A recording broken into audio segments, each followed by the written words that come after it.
All right, our next speaker is Dr. Amita Sharma, who is a great complement to Dr. Hariri talking about pathology. Dr. Sharma is going to talk about the radiology, particularly in interstitial lung disease. Dr. Sharma? Thank you very much, Dr. Frank, and thank you for the kind invitation to speak today. So, my talk is really looking deeper, looking at patterns and insights from chest radiology. These are my disclosures. And my objectives are really to look at the role of imaging, particularly CT and high resolution CT, in the assessment of interstitial lung disease. We'll look at lung anatomy and the CT patterns that radiologists describe. The advantages of radiology are that we look at the whole lung and we can look at changes over time. So we can do repeated scans to see how a disease evolves, and this is often extremely helpful in making a diagnosis. And sometimes we can be specific enough with our patterns to obviate the need for biopsy, but when a biopsy is required, we can also indicate which are the best areas for biopsy. So a couple of slides on technique. It's important that we use the thinnest sections possible, and 1 millimeter is probably the optimum thickness for assessing the lung parenchyma. As you can see, the slide on your left is the same image, but at a 5 millimeter thickness compared to a 1 millimeter thickness. And notice how on the right, it's so much easier to see the fissure in the right lung, but also to see these very well-defined thin-walled cysts throughout the lung parenchyma that are harder to see on the 5 millimeter sections because of partial volume averaging. And this was a patient who had lymphangioliomyomatosis. If you look closely, you can also see some tiny ground glass nodules that were really harder to see on the thicker slices. This patient who had tuberous sclerosis complex not only had LAM, but had something called microcytic multinodular pneumocyte hyperplasia as one of the manifestations. So technique is extremely important. This is often a question I get asked on these patients: is there evidence of ILD? And as you look at these scans, you may think, oh, there's a lot of ground glass opacity in this patient. But if you look at another series that was done just a minute before that series, you can see that the lung is entirely normal. And when you put these side by side, you can see the difference in the lung parenchyma when you compare inspiration studies, as you see on your left, where the patient has taken a great breath in, to expiration, where the patient is breathing out during the scan.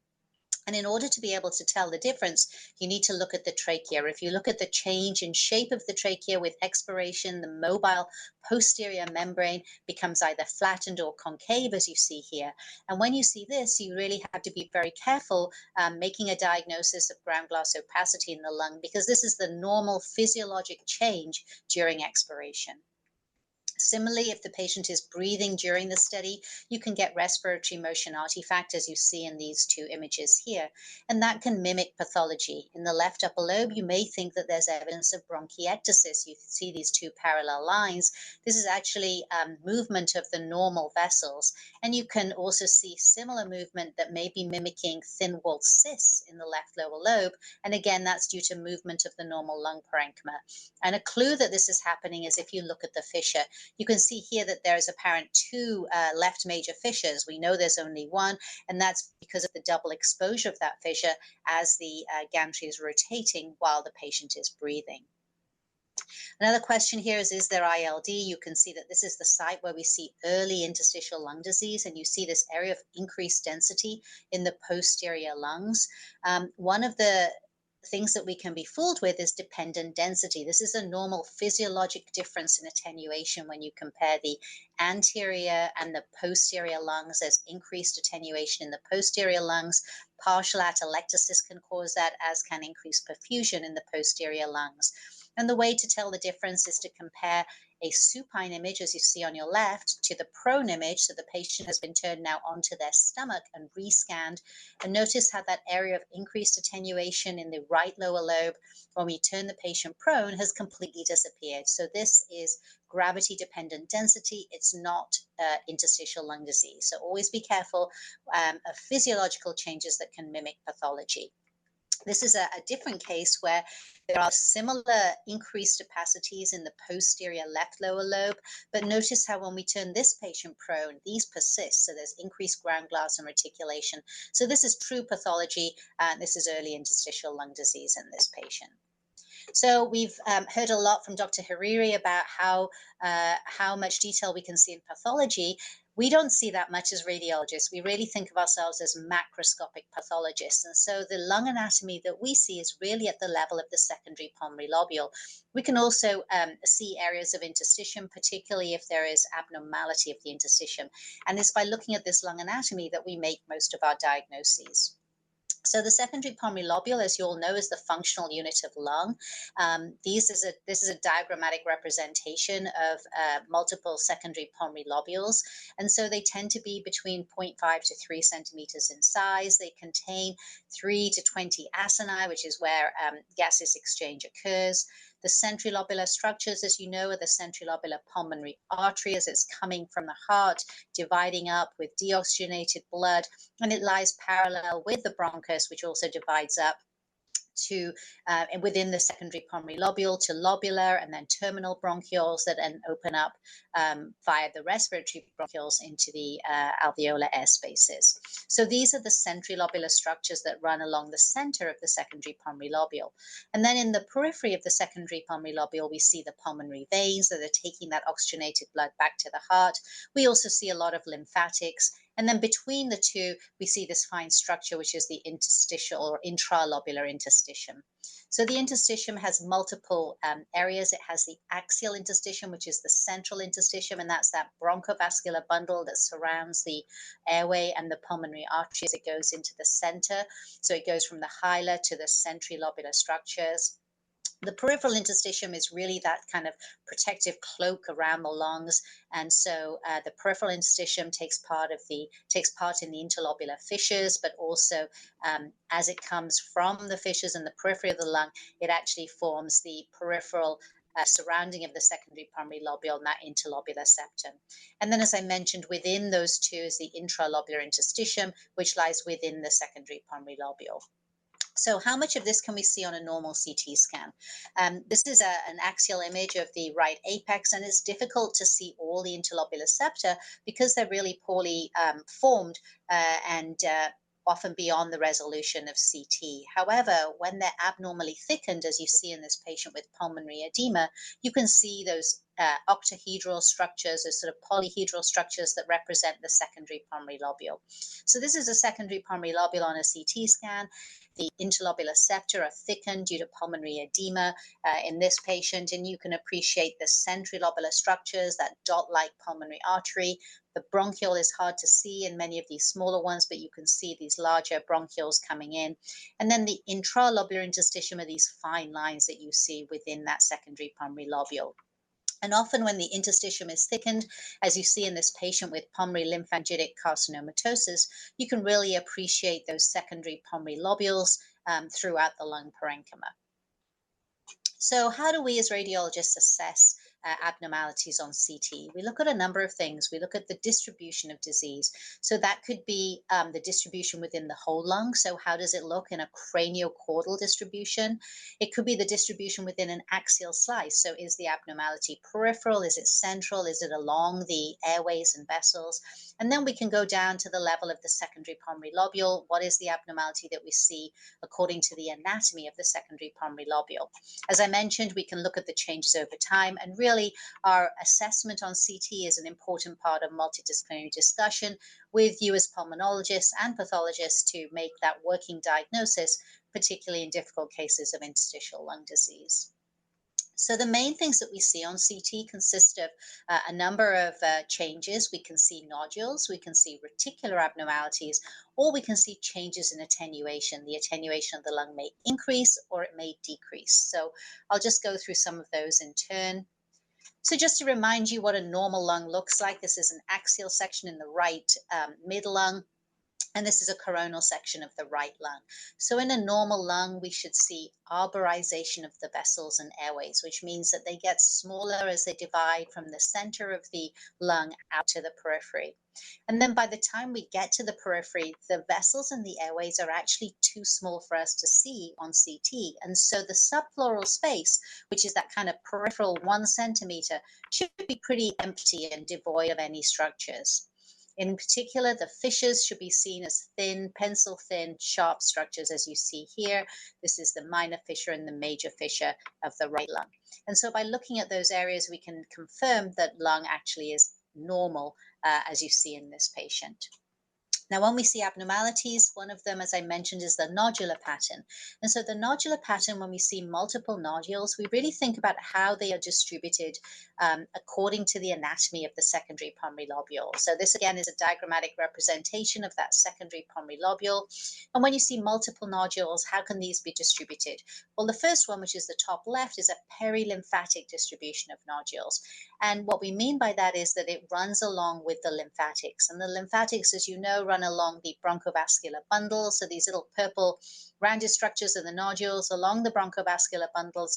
But also we know that the lymphatics are very rich within the interlobular septa. So perilymphatic distribution will also outline the interlobular septa, as well as run along the visceral pleura, because that also contains a lot of the interstitium with lymphatics. Contrast that to a random pattern where these nodules really don't seem to pay any attention to the anatomy of the secondary pulmonary lobule. So these are random nodules. Nodules can also be centrilobular in their distribution. So in the center of the secondary pulmonary lobule, as you see in these two diagrammatic representations on the bottom, they could be non-branching, as we see in this example on the left, or they could be branching and appear as tree and bud opacities, as you see in that example on the right. So when we think of that, how does that equate to the images that we see on CT?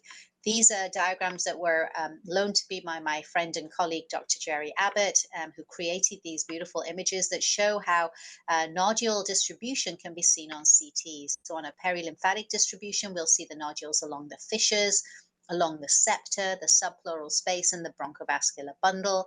Whereas in a random distribution, they really go anywhere, and some of them may touch the fissures in the subpleural space, but the majority are random in their distribution. And then centrilobular nodules will be in the center of the secondary pulmonary lobule. They may be branching or non-branching. And so that perilymphatic pattern really represents nodules along that bronchovascular space, the subpleural, fissural, and interlobular space. And when we see these nodules, our differential diagnosis is really limited. The most common thing is actually sarcoidosis, but also we can see nodules in a perilymphatic distribution when there is tumor within the lymphatic, so lymphangitis, carcinomatosis, and then also in certain pneumoconioses, particularly silicosis and Kohlwecker's pneumoconiosis. So this is a perilymphatic pattern. This is a diagram, and then some of the images that you would typically see. This is a patient who has sarcoidosis, and notice how many of these nodules run along the bronchovascular bundle. So there's normal vessels that should be pretty thin and well-defined, look very nodular here, as do the airways and the airway walls. We also see nodularity along the fissure and along the subpleural space. This is a patient on the top right who has multiple large nodules along the interlobular septa. So this is a very coned in view of the apex, and you can see these irregular thickened septa with nodularity in this patient who has lymphangitic carcinomatosis and had metastatic lung cancer. And then the example on the bottom is a patient who had silicosis, and notice these multiple nodules along that subpleural space where the interstitium is quite thickened by the pneumoconiosis. And the random pattern, as I mentioned, has a very random distribution. And when you see random nodules, again, you can limit your differential diagnosis to really just miliary metastatic disease or miliary infection. And so this random pattern, as you see here in these examples, these multiple nodules, they don't really bear any bearing to the secondary pulmonary lobule. And this was a patient who had metastatic melanoma. The one on the top right had metastatic lung cancer, and notice how some nodules do touch that subpleural space, but many are random in their distribution. And then the lower example on the right is a patient who had miliary tuberculosis, and again, multiple tiny nodules that are randomly distributed throughout the lung parenchyma.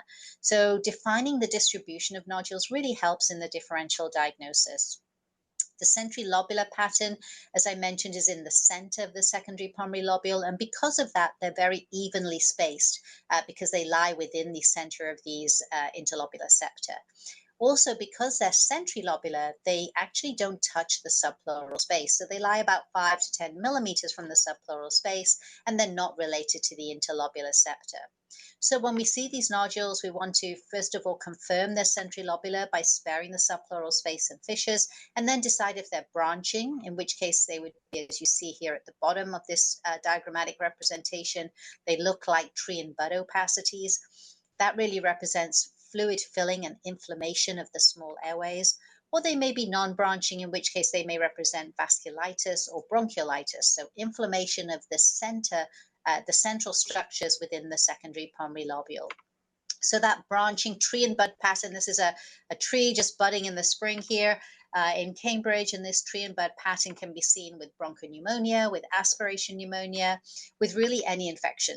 Very commonly seen with mycobacterial infection, with allergic bronchopulmonary aspergillosis, but also seen with any form of bronchiectasis. And then this form, which is a diffuse tree and bud opacity, which is known as Asian panbronchiolitis. So when you see these little branching nodules, notice how they look like these tree and buds. Notice how the airways are thickened and inflamed, and this really represents fluid filling and inflammation of those distal airways. As I mentioned, TB is a very common cause for this, and this was a patient who had reactivation tuberculosis. Notice these cavities and multiple tree and bud opacities in the left upper lobe. When we see patients who have atypical mycobacterial infection, we often see them in a distribution affecting the middle lobe and the lower lobes and the lingular. And notice how in the middle lobe, this patient has bronchiectasis, but in the right lower lobe, there are these branching opacities. These are tree and bud opacities in a patient who had MAI. But we can't really tell what organism is causing this. And this was a transplant patient who actually had very bad RSV pneumonia and presented with these diffuse tree and bud opacities. So as I mentioned, the non-branching pattern is where you see these centrilobular ground glass opacities in the center of the secondary pulmonary lobule. Common cause for this is respiratory bronchiolitis, interstitial lung disease. So in smokers, we often see a bronchiolitis. And because they're smokers, it's often in the upper lobes and affects the small airways, causing bronchial wall thickening and tiny centrilobular ground glass nodules. And this patient has quite profuse nodules. We actually see them also in the lower lobe here. This patient was quite symptomatic and had RBILD. Centrilobular nodules can also be caused by pulmonary hemorrhage, and this was a patient who actually had a vasculitis and presented with diffuse pulmonary hemorrhage. And then the example in the lower right is a patient who had hypersensitivity pneumonitis, and that is a cause for bronchiolitis. And one of the very typical features in hypersensitivity pneumonitis are these centrilobular non-branching ground glass nodules, really profuse nodules, as you see in this example here. So moving on from nodules, the other finding that we often identify are reticular opacities. So what does reticular mean? When we say there's reticulation, this could be secondary to septal thickening, it could be secondary to intralobular thickening or honeycombing. And these are just diagrams just to show you where the abnormalities can occur. So this is the secondary pulmonary lobule, and that area in purple is the thickened interlobular septa. It can be smooth or nodular, or it can be irregular, as you see in that top right image, or intralobular lines, where as you see these tiny fine purple lines in the center of the secondary pulmonary lobule, that can cause reticulation. And then if you have a combination of all of these with associated honeycombing, those honeycombs can actually cause reticulation. So reticulation doesn't always mean fibrosis. Septal thickening can occur in patients with pulmonary edema, and that's one of the commonest causes for the smooth septal thickening, as you see in this example on the left. Notice these polyhedral shapes causing these reticular opacities within the lung parenchyma. It can also be irregular and nodular, and this is another example of a patient who has lymphangitic carcinomatosis, which causes irregular nodular septal thickening, as you see in this example. But when we see reticulation with irregular intersecting lines, with irregular interlobular and intralobular lines, when it's irreversible, it often implies that there's pulmonary fibrosis. So as you notice in this example on the right, you can see these fine reticulations in the subpleural space. And remember, the subpleural space should be completely empty. So identifying these abnormalities is actually quite easy in the subpleural space. But notice how they also occur along the fissure, which should always be pencil thin and sharp, but here it's sort of irregular, and that's due to reticulation next to it. Now, reticulation can be fine and it can be pretty coarse. And we often see in patients who have pulmonary fibrosis, as it progresses, you often see that fine fibrosis progressing to more coarse fibrosis. So see the example on your left, you can see these fine intralobular lines and septal lines in a patient who has early fibrosis. There's some traction bronchiectasis. And then over time, you can see how it's become coarser and more irregular, cause more dilatation of the airways. And that reticulation really looks like this image here of the steel wool that you can get, that you can sort of pull apart. Notice how irregular and coarse the steel wool looks like. And that really does mimic these irregular reticulations that we see with pulmonary fibrosis, particularly as it progresses. Another important feature that we look for is traction bronchiectasis. So, what does that mean? Traction bronchiectasis or bronchiolectasis is the irregular, irreversible bronchial dilatation, and it's due to surrounding retractile pulmonary fibrosis. And its severity really predicts a poor outcome. So, notice these areas of fibrosis have these dilated airways. These are like distal dilated bronchioli. So, this is bronchiolectasis, and it's due to peribronchiolar fibrosis. And we can see it in multiple fibrotic conditions. This one on the top left is a patient who has fibrotic hypersensitivity pneumonitis, where the distribution of traction bronchiectasis is usually upper and mid-zone predominant. It tends to be more central. The example in the middle is a patient who had acute interstitial pneumonia, presented with ARDS and had a biopsy that showed diffuse alveolar damage. And that really causes a very rapidly progressive fibrosis. And we see this irregular tractional bronchiectasis. And then the example on the right is a patient who had fibrosis in the upper lobes that became more central over time. And this was a patient who had chronic sarcoidosis. But notice how they still have some of those perilymphatic nodules that we saw in an example earlier, but in combination with this architectural distortion, fibrosis, and traction bronchiectasis. And often multiplanar reformats can be helpful in looking at those airways. And so this is a coronal and sagittal section, and notice how easily you can identify these dilated airways in this patient who has an SIP pattern. There's volume loss, and there's bronchiectasis and bronchiolectasis. And then you can also create minimum intensity projections. These are called MINIPs. This is the same example, but now looking at the minimum intensity within that image. And that really highlights the airways, and you can appreciate the bronchiectasis more easily. And this is something that can be done on a PAC system quite easily. So honeycombing is end-stage fibrosis. When we talk about honeycombing, what are we talking about? We're actually talking about macroscopic honeycombing, so different from the microscopic honeycombing that pathologists often describe. And so this can lead to confusion because the macroscopic honeycombing we see represents end-stage fibrosis, and it's much larger than the microscopic honeycombing that pathologists describe. These are cystic air spaces we identify on CT. They measure between 3 millimeters to 3 centimeters in size, and you can see an example here where they have thick, clearly defined walls. They're always subpleural in their distribution, so they touch the periphery of the lung, and so they're identified pretty easily because, as we know, the subpleural space should be empty. And they're peripheral. They're often multi-tiered, although you can get one layer, as you see here, anteriorly, but often they're in multiple arcades, as you see here, posteriorly. They're seen most commonly with idiopathic pulmonary fibrosis, but we can see it with end-stage lung disease from CTD-ILD and with fibrotic hypersensitivity pneumonitis. But when we identify this on CT, it is predictive of increased mortality. So architectural distortion is where there's distortion of the normal architecture. Volume loss is where there's loss of the normal volume of the lung. And this is a patient who has fibrotic sarcoid. And you can see quite clearly the extensive architectural distortion and volume loss. And so when we see these really are helpful features. So that combination of those CT features of reticulation, traction bronchiectasis, honeycombing, architectural distortion, and volume loss, when that is irreversible, those are really clear-cut CT features of fibrosis, which is obviously an extremely important diagnosis for us to make. So what are the fibrotic patterns that we can see on HRCT? These are the commonest patterns, and I'll go through a couple of these just to show you how we can differentiate them. UIP is the commonest, but we also see NSIP, fibrotic HP. We can see diffuse alveolar damage, fibrotic sarcoid, and pluriparenchymal fibroelastosis. So I would say these are the main fibrotic patterns, and they can be differentiated according to their distribution and CT findings.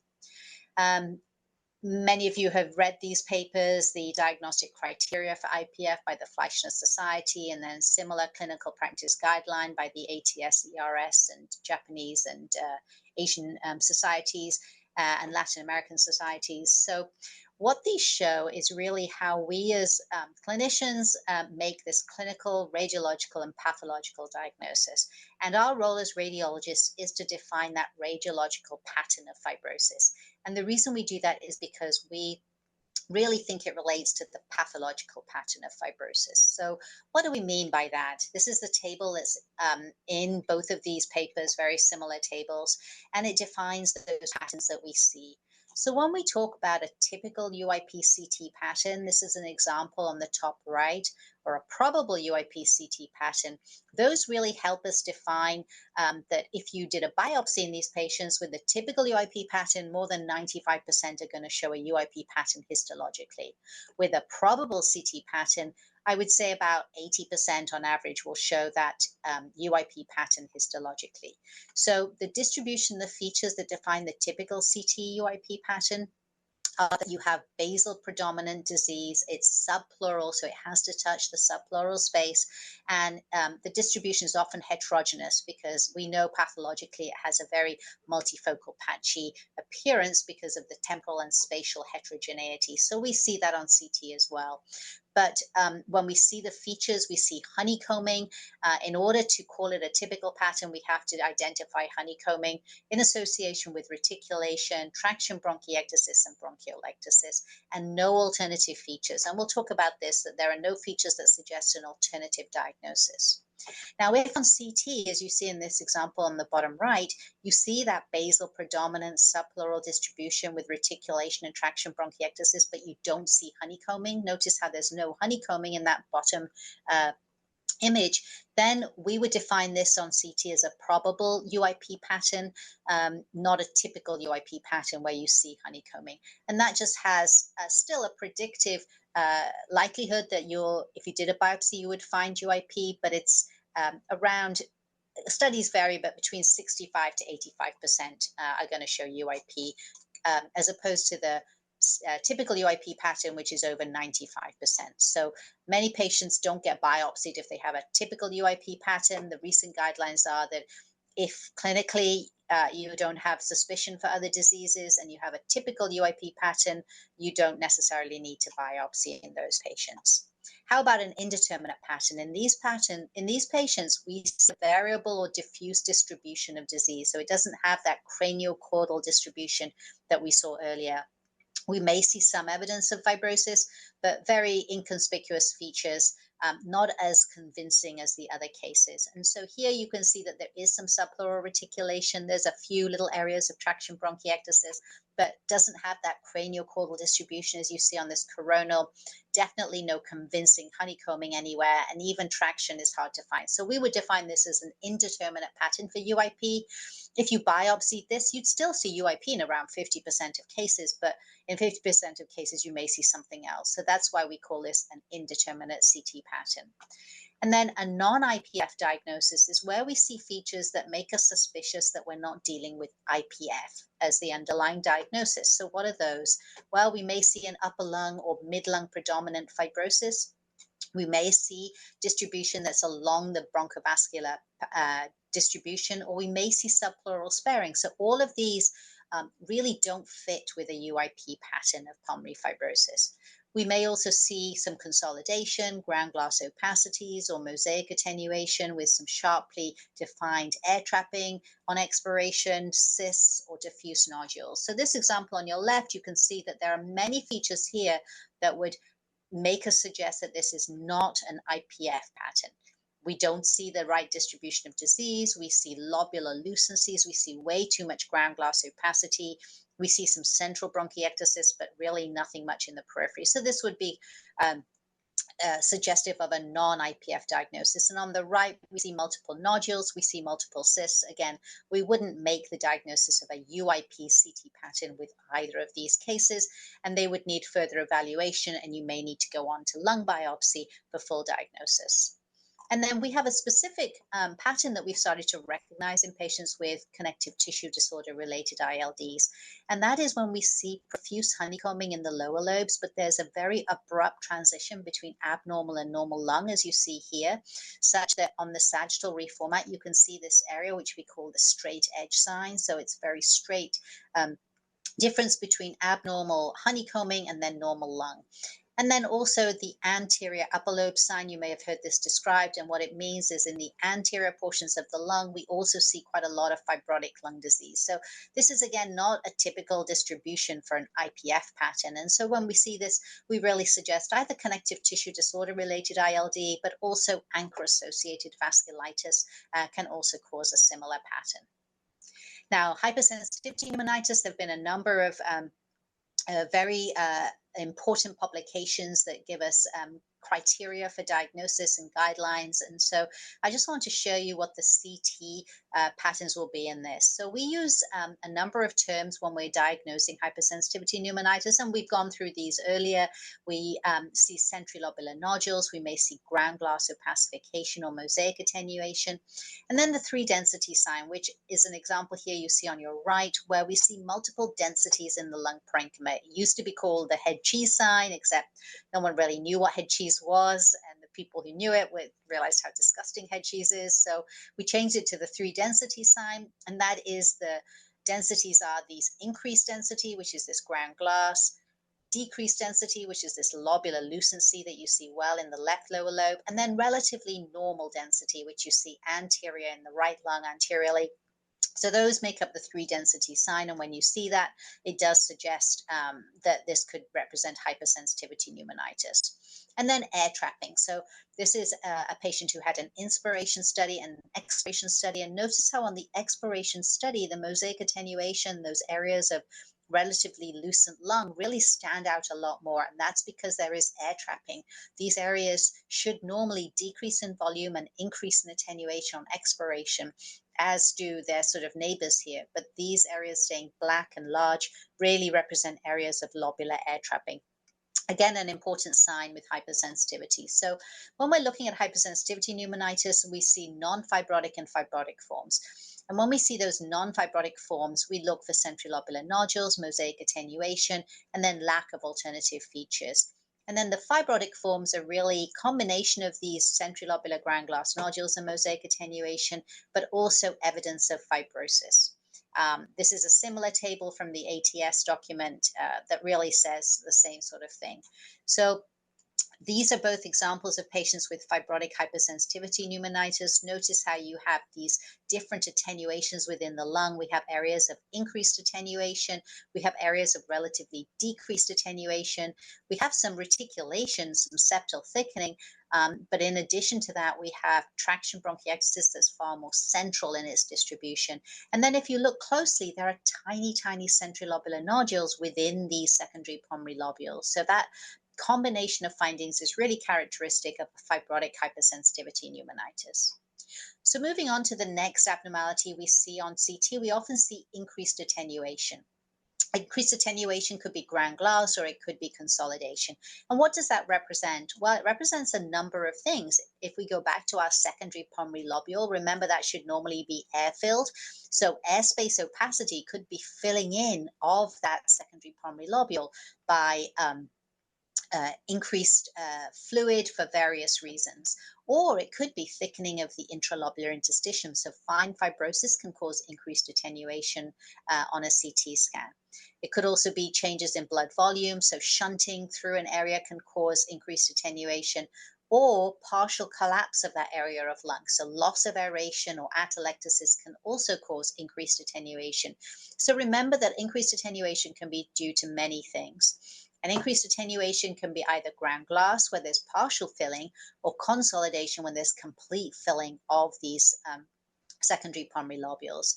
And when we talk about the causes for this, we really divide the causes as to whether this is acute or whether it's chronic.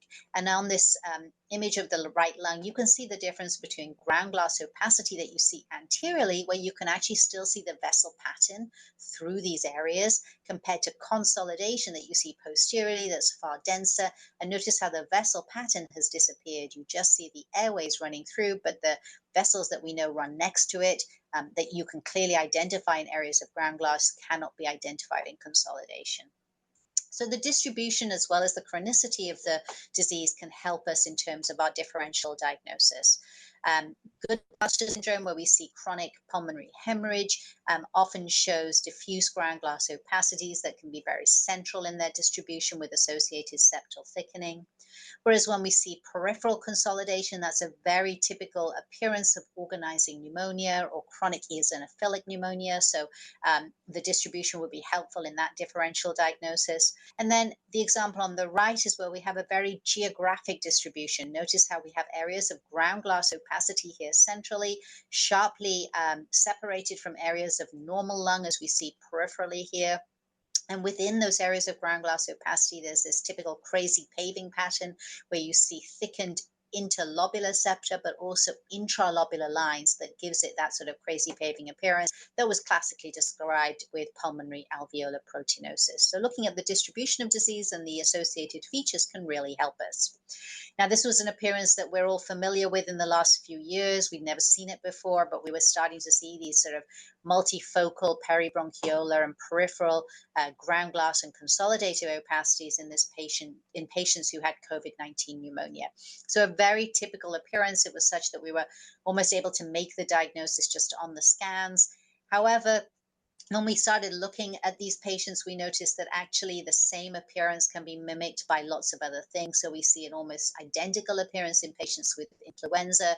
We see an almost identical appearance in patients who can have organizing pneumonia from multiple causes. So we still need to make that definitive diagnosis of infection, because many diseases can cause increased attenuation. Now, decreased attenuation of the lung is where you see lucencies within the lung. They can be centrilobular, they can be randomly distributed, or they can have thin or thickly defined walls. Emphysema is probably the commonest cause for destruction of the lung parenchyma that starts centrilobular. And as you see in this example here, that has all different types of emphysema. The centrilobular emphysema are these tiny little holes you see here centrally within the center of the secondary pulmonary lobule. Paraseptal emphysema is this peripheral distribution of emphysema that runs along the subpleural space, and that can progress to form destructive areas of lung, as you see anteriorly, that we describe as bullous emphysema. But we can also see lucencies in the lung with cystic lung disease.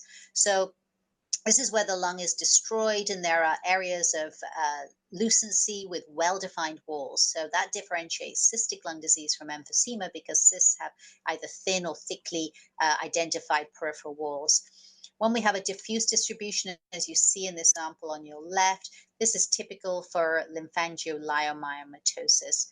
Whereas this example on your right, this is a coronal reformat, and this shows that the distribution of cysts here are really much more profuse in the upper zones in this patient. And as we come down to the lung bases, there's almost sparing of the lung bases and the cardiophrenic and costophrenic angles. And this, just by the distribution of this disease, we can be pretty confident that this represents Langerhans cell histiocytosis. So the appearance of the cysts and the distribution of these cysts really helps us to define that diagnosis. And this is an axial distribution of another case where there's a combination of cysts and nodules. And notice how these nodules are peribronchiolar in their distribution. There are some that are forming these peribronchiolar cystic structures. But notice how as we come down into the lung bases, there's complete sparing of the lung bases. So really helpful in defining the distribution of that disease. And we're just going to finish with a couple of quiz questions for you to look at. So this was a 65-year-old woman who came in with shortness of breath, and this was her CT scan. She'd never had any history of interstitial lung disease before. But as you see in this patient, she has multiple nodules. Looking at the distribution of these nodules, you can see that they are along the fissures, along the vessels, along the bronchovascular bundle, along the subpleural space. So this has a perilymphatic distribution. And this really looked like sarcoid, but this patient was in her mid 60s. We weren't sure that she had sarcoid. She didn't really have the right demographic. And in fact, when we looked at her drug history, she was on TNF inhibitors. And so you can certainly get sarcoidosis as a complication of certain medications. And so this was sarcoid secondary to her TNF blockade. And then this was a patient who had shortness of breath and had a CT scan. And notice on this CT scan that there is abnormality really throughout the lung parenchyma. These are axial images on the top, and then there's a coronal on the right and the sagittal. And you can see that the CT scan shows a lower lobe predominant distribution of these multiple cystic structures that are along the subpleural space, but they really represent profuse honeycombing. Notice how it has this straight edge here, but we see them anteriorly as well. So this is the anterior upper lobe sign. And for those astute in the audience, you've noticed how her esophagus is extremely dilated. And this was a patient who had scleroderma and connective tissue disorder secondary to that. So in summary, we've gone through how radiologists really assess abnormalities on CT, focusing on the secondary pulmonary lobule, but really trying to define these CT patterns according to distribution and changes over time. Thank you for your attention.